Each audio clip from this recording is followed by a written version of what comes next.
So I did something a little different today, just to kind of work up a sweat and to do some shoot and move. From the last uspsa match that I participated in a while back, I usually scavenge through the barrel and get all the used uspsa targets. I get as many of these as I can, and I can reuse them at the range and just tape them up until there's nothing left. Or do like I did today. Now I've got 1, 2, 3, 4, 5, 6, 7, 8, 9, 10, about 10 of these things set up in my studio. And I've got them propped up.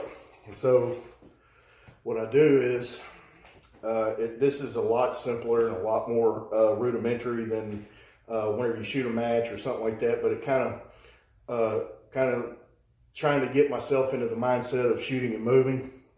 And so I go over there to the other end of the shop and I got me a little shoot house set up in my studio, and back facing the range, downrange, and surrender position. So I start my back to my shooting scenario, and then I give myself a go, and then I come out, and I even did a little walkthrough on how I had it set up, and I shot it in different variations, probably 25, 30 times. I mean, it's only 40 feet, 40 feet long, and 12 feet wide, and I just got the targets just hanging around on the walls, leaned up against stuff, just kind of giving myself something to transition to, going from left to right and right to left, and then up and down. I got some on the floor, and it was actually, for running it dry fire, I mean, it's about as close as I've come to simulating it, aside from doing it live at the range, because there's so much involved in the uspsa matches, like the way they have them set up, and they have walls and they have no shoots. It's definitely kind of hard to mimic that unless you go through a lot of trouble to set up a stage, a false stage at your house to run dry fire. But even just starting surrender position back to the to your make-believe range, with your target set up in different configurations, it'll just kind of get you in the mindset that you're going to address the target closest to you, and then you're going to progress through the range and address each target.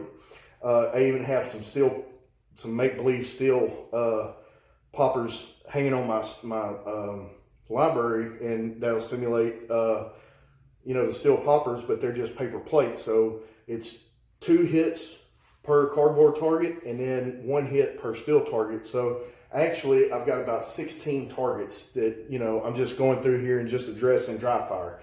Pulling the trigger, calling my shot. Even though the gun's not going bang, I'll make sure I get a good sight picture and squeeze the trigger off, and then I was speeding it up and going faster, and it was surprising how many times I screwed up, and I was the one that set up the course, this little make-believe course. So that's something else you can try if you have a safe enough environment to do this. I live pretty much out in the middle of nowhere, so I can set this up. The gun is clear. Nothing in there, no ammo anywhere near me. And another thing is that I was running this from the appendix inside the waistband start position, whereas normally in uspsa it's outside the waistband in like a Blade Tech holster or something. So this was kind of my own little iteration of just shooting and moving and stuff like that. But I encourage you to try it. Me being pretty much self-taught, I just picked up another book by Ben Steger, The Fundamentals of Marksmanship. These are cheaper things that you can do to help learn and educate yourself, and that is by buying these books from some of the greats that have came before us and wrote these excellent books. Ben Steger, Brian Enos, Rob Latham. I mean, the list goes on and on and on. So these books, 25, 30 some odd dollars a piece, You buy a book here and there and you get a lot of this knowledge. I'm not saying by any means that it is formal training whatsoever, but you can kind of fill the gap, and that's what I talk about a lot, is filling the gap between when you're not able to go to any kind of formal training to where you can go to formal training and take classes from individuals that you can learn from. There's a lot you can learn in that space between not training at all and then training, taking a formal class with these professional shooters. There's a lot that you can do in that gap. So I implore you to train as much as you can, because you're not always going to be able to go to a class every single weekend or every month. It's just not feasible. But there's a lot you can do in between then. So go ahead, read, find some of these books like the one I just got from bensteger.com. It's a PDF download. It's like 250 pages, and it was $10. So, and it's chock full. It's Ben Steger. So there's a lot of information to be had in there. Also been Brian Enos's book. I read that as a digital download. And then there was another book I read, and it was a digital download, but there's, you don't always have to buy the book itself. You can buy it digitally and read it on your phone. So just try it out. And if you have any questions, and I'm always open to suggested reading from anybody, on, any subject matter, it doesn't matter. I like to read all sorts of things. So if you have any suggested reading or any kind of material that you think that would be interesting, feel free to share in the comments. Appreciate it. You guys stay cool. Go train. All right, we're going to try this. Got with a wide angle. We'll go down here to the other end of the shop. You'll have to forgive the mess. It is terrible. Anyway, don't worry about that. I'm going to go down here, back facing down range, which will be behind the camera. I'm going to give myself like a mental go, and then I'm going to go, and I'm going to address these targets, and we're going to see how it looks. Probably pretty rough because I'm big and clumsy, a big oaf of sorts. But either way, that'll show you how, if you don't move around like this with a firearm, you don't realize how bad you are at it until you try it, and you film yourself and look at it and see how incompetent you are in the ways of shooting and moving. So we're going to see how bad this looks.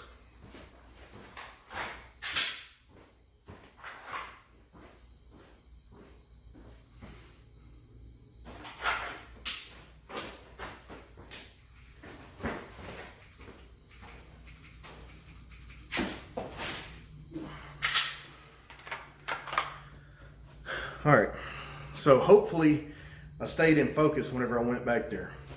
I don't know, I have to look at it. The point is, I'm not a professional. I don't claim to be a professional. I never will claim to be a professional.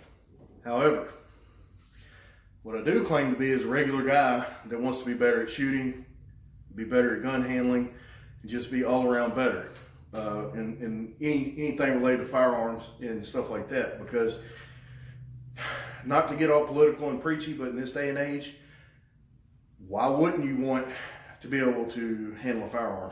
I mean, come on. All it takes is 5 minutes watching the news and you see the kind of shit going on. So just because you carry a firearm does not make you invincible. Just because you carry a firearm does not mean that, given the circumstance and the scenario, that you'll be able to draw and make that weapon ready and be able to defend yourself. If you don't train, you don't know. You don't know what you don't know. You have no idea. And I'm taking this opportunity to kind of take you along in this journey to show you that there's a lot you can do in between not shooting and practicing at all and going to take formal training from NRA instructors or tactical specialists or uspsa guys or IDPA guys. There's a lot you can do between here. I'm somewhere in here because every now and again I'll catch a small class, a little entry class, stuff like that. I shoot with guys that are far better than I am. I shoot with guys at the range that know more than I do. I shoot with the guys that know less than I do at the range, depending on who's there. But surrounding myself with all these different individuals gives me an opportunity to learn from everybody, all walks of life, all these different ideas, different age groups, different schools of thought, different generations of shooters, especially at the matches.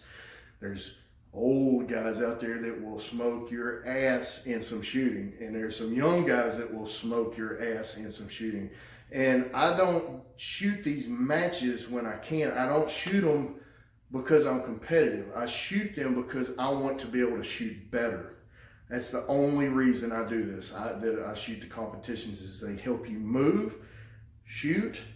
They work on your marksmanship. They work you under stress. There's a lot of things that go on in these little competitions, and I've never been a sports guy. I've never been competitive, but I always want to be better at things that I do. And this is just a segue and a way to get better at what I'm wanting to do at the moment, which is get better at shooting. So hopefully you guys are getting something out of these videos. If not, I'm probably still going to make these videos anyway, because that's what I like to do. I like to talk to myself. I am my own captive audience. However, get out and train. If you have questions, drop me a comment, like, subscribe if you want to. If not, don't matter anyway. I've only got like 4 subscribers. Thank you very much, all 4 of you. Have a good day. Go train.